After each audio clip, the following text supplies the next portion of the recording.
Kilob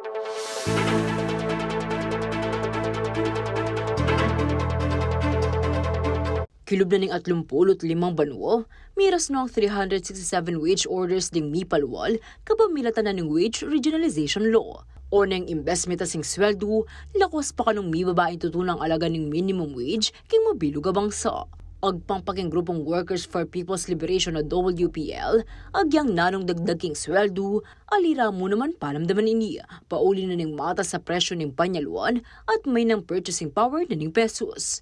Inya bang lakwasi pa siya king kabilyan at kayaw sandarin tala pag-obra, meto nga labor rally ing merapat kasabihan ng pamagmasusiking aldoda rin tala pag-obra, niya nga uno na ning Mayo. Miyabe-yabe la kirutonda Miranda king San Nicolas Angeles City, ring aguman apanin muna ng WPL iba't king Pampanga, Bataan at Zambales. Kung tatanungin natin ang kasalukuyang kalagayan ng manggagawa dito sa gitnang Luzon, hindi na talaga nakabubuhay yung sahod na 500 pesos. Ito po kasi ang kasalukuyang minimum ng gitnang Luzon. Kung titingnan natin, sinasabi ng Ibon Foundation, ang living wage daw dapat ng manggagawang Pilipino o ng manggagawa sa Central Luzon ay 1,198. Malayo ito sa kasalukuyang tinatamasang sahod ng mga manggagawa sa Central Luzon. Kaya ang panawagan ng Workers for People's Liberation ay isang nakabubuhay na sahod kasi deserve naman ng manggagawang Pilipino talaga ang isang nakabubuhay na sahod dahil tinaguri nga ang manggagawa ang siyang lumilikha ng yaman ng ating bansa. Ibig sabihin siya ang backbone of the economy. Living wage, ali living wage. Agpangking grupo, kailangan na rin tala pag-obra ang sweldo ang makapamiyang disenti at masalese biya karela. Ang panawagan ng Workers for People's Liberation, pakinggan ng gobyerno ang kasalukuyang sitwasyon ng manggagawa. Yung nakabubuhay na sahod, yung living wage na sinasabi natin. Kasi kasalukuyan, nakita natin, inaddress naman nila through legislative, meron daw silang 100 pesos across the board. Pero hanggang saan, nasan na ang 100 across the board na sinasabi nila? Nahinto na sa pangalawang pagbasa o pangatlong pagbasa. At inuna ng gobyerno na to, ang kanilang intensyon o ang kanilang interes sa pamamagitan ng pagsulong ng tiyatya. Samantalang ang kailangan nilang i-address sa kasalukuyan, yung sitwasyon mismo ng mga manggagawa. Metong kano ka bibida na ng administrasyon ng pamanuli ng investment ang mag-generate obra para karing Pilipino. O nang agpangking WPL, dakala pang murin ding alang masalese kapanakiton. At pauli na muna man ng kulang na kulang impanakiton, agyang ding anak, mga pilitan kanong mag-obra bang makasawap king kabiyayan ding karelang kapamilya.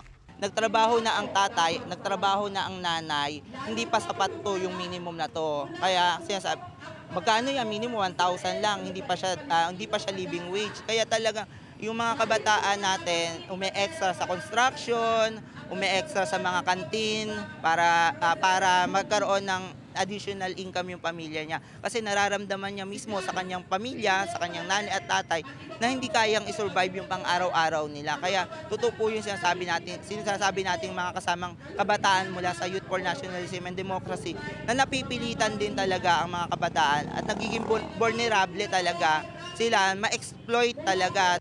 Kayaw sanda pa rin progresibong aguman na rin tala pag-obra king gobyerno, mamielang masaleseng serbisyo king publiko at dinan muna mang pansin, ingaliwa pang problema ang makaapekto king kabilanda rin Pilipino. Sa laki ng buwis na pinapataw sa atin, bawat bilhin po natin ay merong buwis na katapat yon. Kahit hindi ka nagbabayad ng income tax, ay may buwis na katapat yon.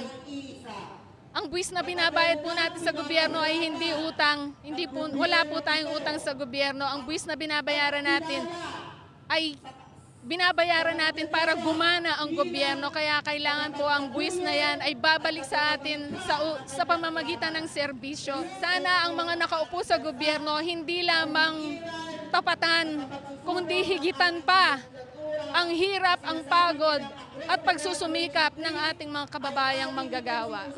Samantala king mensahe ng President Ferdinand Marcos Jr. ngayon ng Labor Day, sinabi ng pagsumikapan ng gobyerno agawang manawa ang biyera ng talapagobra king bangsa. Gamit ang Philippine Development Plan bilang gabay, nagsusumikap ang pamahalaan upang mapabuti ang kalagayan ng mga manggagawa. Mapatatag ang ekonomiya, lumikha ang mga karagdagang trabaho at masugpo ang kahirapan sa bansa. My fellow workers, we aim not just for job growth, but for quality and green jobs that are aligned with our vision for a sustainable human capital-centered economy. The Labor and Employment Plan for 2023 to 2028, which I approved last August, supports these goals through strategies that achieve decent work for all and inclusive social protection. Ako, Inke Kaintalasuyo, Liana Canilaw, ating pusong makabalin.